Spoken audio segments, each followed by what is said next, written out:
Hello friends, আজকে আবারও চলে আসছি একটা রান্নার ভিডিও আর খাওয়ানোর ভিডিও। তো দেখো বৌদি রান্না করতেছে, আমি করতেছি। তো বৌদি যে তুই রান্না করিস না, আমি করি।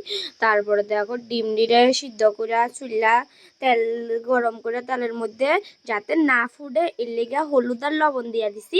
হলুদ আর লবণ দিয়া দিলে ডিম দিয়ে আর ফুটতো না। তো এরপরে ডিম দিয়া ডিম দিয়ে লাল লাল করে পুরা ভাজ্জা লাইছি। ভাজ্জা সারি এরপরে এটা দেখো পুরা কি সুন্দর একটা কালার হচ্ছে ভাজি আর কি।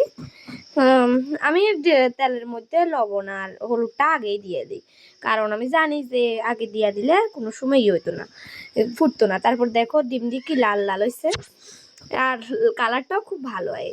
তারপরে ডিম নামাই এলাইছি করার থেকে নামাই সেটা এখানে হালকা একটু পাঁচফোড়ন দিছি।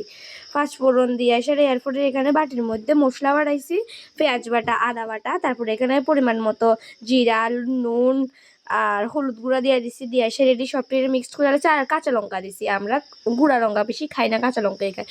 এরপরে তেলের মধ্যে মশলাটা দিয়ে দিছি মিক্সড করে। দিয়ে এসে এরপরে আবার ডিম দিয়ে কষে জল দিয়ে দিছি।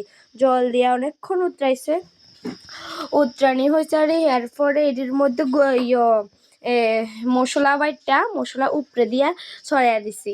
ছড়াইয়ার পরে কতক্ষণ রাখছি, রাখা নামাই লাইছি। এরপর বৌদি ভাত বাড়াই লাইছে। ভাত বাড়াই দেখো আমরা সবার ভাত, আমি, মা, বৌদি আর বাবা, আমরা সবার ভাত। আর এই দেখো আমার রেসিপিটা। এরপরে আর রান্না করছে শীতল শুটকির মরিচ, যেটা খুব ভালো লাগে খাইতে।